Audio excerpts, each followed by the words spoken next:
రోమీలో 5:20. మరియు అపరాధము విస్తరించినట్లు ధర్మశాస్త్రము ప్రవేశించెను. ఓకే, అయినను ఆగండి, ఒక ప్రశ్న అడుగుతా. Let us logically study this. ఇప్పుడు పరలోకములో ఈ వాక్యము చదవచ్చా? సరే, ఓకే, మనందరం పరలోకంలో ఉన్నాం అనుకోండి. ఓకే, చదువు, ఈ వాక్యం చదువుదాం. నేను ఈ వచనం బోధిస్తున్నాను. మరియు అపరాధము విస్తరించున్నట్లు. అసలు అపరాధం ఉంటుందా పరలోకంలో? ఉండదు. విస్తరిస్తుందా? అక్కడ శాపమైనది ఏదు వెళ్ళదు. అపరాధం అనేది ఉండదు, చేయలేడు, చేయలేము. That's God's kingdom. మరియు అపరాధము విస్తరించినట్లు ధర్మశాస్త్రం ప్రవేశించాను. అయినను పాపము మరణమును ఆధారము చేసుకొని ఎలాగూ ఏలనో, ఒక పాపం వల్ల అనేక మంది ఎలా చనిపోయారో. 21. అలాగే అయినను పాపము మరణమును ఆధారము చేసుకొని ఎలాగో ఏలెనో, అలాగే నిత్యజీవము కలుగుటకై నీతి ద్వారా కృపయు మన ప్రభువైన యేసుక్రీస్తు మూలముగా ఏలు నిమిత్తము పాపం ఎక్కడ విస్తరించెనో అక్కడ కృప. పాపం ఎక్కడ విస్తరించానో అక్కడ ఏం విస్తరిస్తుందంట? కృప. ఎలా విస్తరిస్తుందంట? అపరిమితముగా. అంటే ఏంటి? ఈ మధ్య అందరికి యూట్యూబ్లో వచ్చేసే వీడియోలు కొన్నిసార్లు సునామీ కొట్టుకుపోవడం చూసారు ఎవరైనా? చూడలేదా?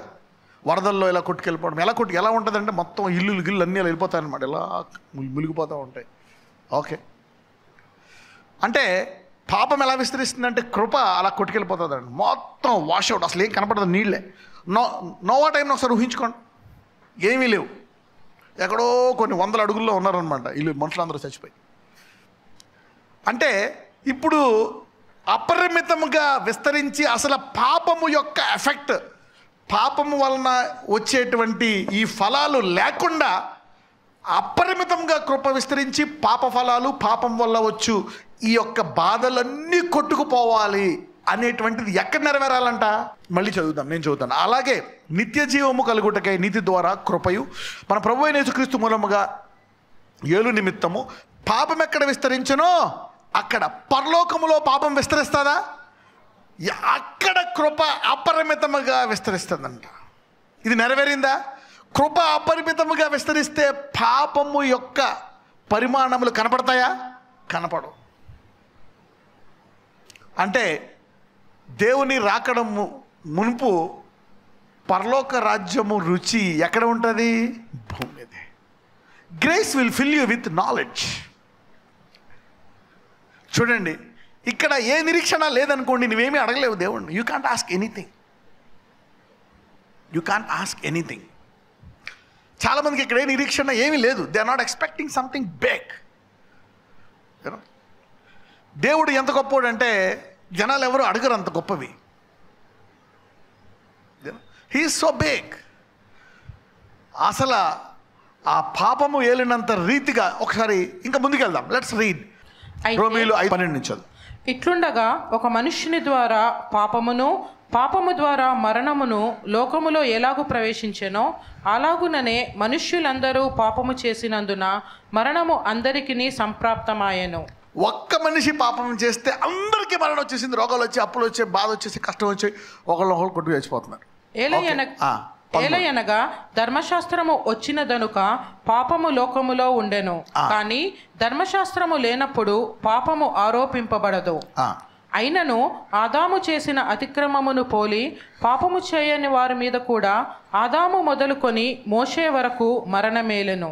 అంటే ఇక్కడ చూడండి, ఇప్పుడు ఇంట్లో 2 రాజులు కొట్టుకుంటే కేవలం రాజు కుటుంబాలకే నష్టమా? కొన్ని 100,000 కుటుంబాలకి నష్టమా? You see that one man's. మరి ఒకని పాపము ద్వారా ఇంత లేని వాళ్ళు కూడా, అందులో పాల్గొనలేని వాళ్ళు కూడా చనిపోతున్నారు. వాళ్ళ మీద కూడా మరణం వచ్చేసింది. అవమ్మ ఆదాము చేయడం ద్వారా అందరికీ కొన్ని లక్షల మంది భూలోకములో కొన్ని కోట్ల మంది అనుభవిస్తున్నారు. అయినను ఆదాము చేసిన అతిక్రమమును పోలి పాపము చేయని వారి మీద కూడా ఆదాము మొదలుకొని మోషే వరకు మరణమేలెను. ఆదాము రాబోవానికి గుర్తయి ఉన్నారు. ఇప్పుడు చదువుదాం. అపరాధము కలిగినట్టు కృపావరము కలగలేదు. అయితే అపరాధము కలిగినట్లు కృపావరము కలగలేదు. ఎంతమందికి అర్థమైంది? కృప అలా ఎలా? You see that when sin has such an effect, పాపము ఎంత వెళ్తే కృప ఎలా వెళ్ళాలంట? అపరిమితముగానండి, unlimited. Main you see that నా. ఇది కనపడుతుందా? కనపట్లే. ఎందుకు?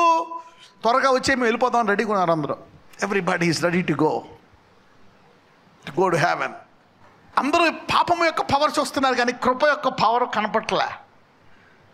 ఇది బోధిస్తున్నానంటే మోస్ట్ ప్రాబబ్లీ పరిశుద్ధాత్ముడు దీన్ని మన ద్వారా ఆరంభిస్తున్నాడేమో.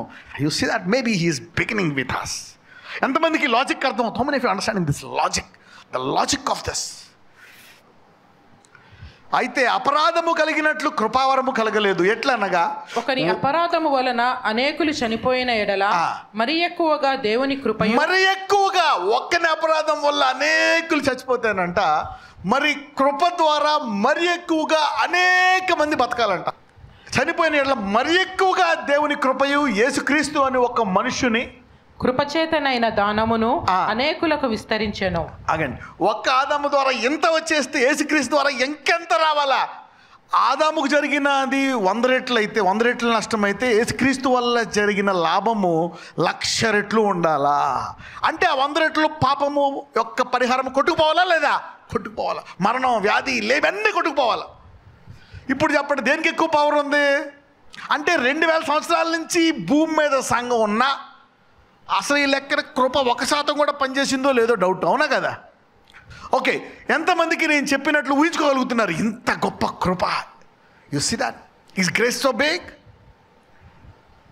Is the gift, free gift, ఉచితంగా ఇచ్చాడంట. దాన్ని వాడుకో. అంటే మనం క్లెయిమ్ చేయట్లేదు, ఎక్స్పెక్టేషన్ చేయట్లేదు. ఎలా ఎక్స్పెక్ట్ చేస్తారు? నీకు బోధించే దాన్ని బట్టి నీకు విశ్వాసం కలిగి ఆ విశ్వాసాన్ని బట్టి నువ్వు అడుగుతావు. అంటే దేవుని వాక్యం యొక్క స్టాండర్డ్ ఎలాగుంటుంది?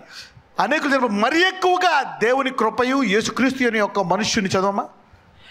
మరి ఎక్కువగా దేవుని కృపయు యేసుక్రీస్తును ఒక మనుష్యుని కృపచేతనైన దానమును అనేకులకు విస్తరించెను. మరియు పాపము చేసిన ఒకని వలన శిక్షావిధి కలిగినట్లు ఆ దానము కలగలేదు. శిక్ష ఎలా జరిగిందో ఉచితముగా ఇచ్చే కృప అంత బ్లెస్ అవ్వలేదంట. శిక్ష వచ్చినట్లు కృప అంత కనీసం దానికంటే చాలా అపరిమితముగా వెళ్ళాలంట. చదవండి. ఏలయనగా తీర్పు ఒక అపరాధ మూలముగా వచ్చినదై శిక్షావిధికి కారణమాయెను. కృపావరమైతే అనేకమైన అపరాధ మూలముగా వచ్చినదై మనుష్యులు నీతిమంతులుగా తీర్చబడుటకు కారణమాయెను. అంటే మొత్తం అందరూ నీతిమంతులు అయిపోవాలంట కృప వల్ల. ఊర్లు దేశాలు నీతిమంతులు అయిపోయి ఆ నీతికి కలిగిన ఫలాన్ని పొందుకుని ఆశీర్వాదం వెళ్ళిపోవాలి. అంటే పాపం అనే తలంపు, చెడు తలంపు రాకూడదంట. ఆ ఆశీర్వాదంలో, ఆ నీతిలో, ఆ పరిశుద్ధతలో కొట్టుకుపోవాలంట. అందుకంటే తమ దేవుణ్ణి ఎరుగువారు మట్టుకే గొప్పగా పొందుకోగలరండి. ఈ రోజు నుంచి మీరు గొప్పగా పొందుకొనును గాక. Pray. You should go with the new species. ఇప్పుడు నుంచి కృప అపరిమితముగా విస్తరించాలి. ఎస్ ప్రభువా, నాలో ఈ రోగం తీసివేసి అనేక రోగాలు పోవాలా. నాలో ఈ అప్పులు తీసివేసి అనేకుల అప్పులు పోవాలా. నాలో ఈ చెడ్డ మాటలు తీసేసి అనేకుల జీవితాల్లోకి మంచి మాటలు మాట్లాడాలా, ప్రవచనాలు మాట్లాడాలా. ఈ రోజు నుంచి I will speak good words, I will speak powerful words, blessed words, holy words. Lord bless me today. Grace has to flow mightily through me. నా జరడ నేస్తమని ప్రార్థిస్తున్నాము తండ్రి. ఆమేన్.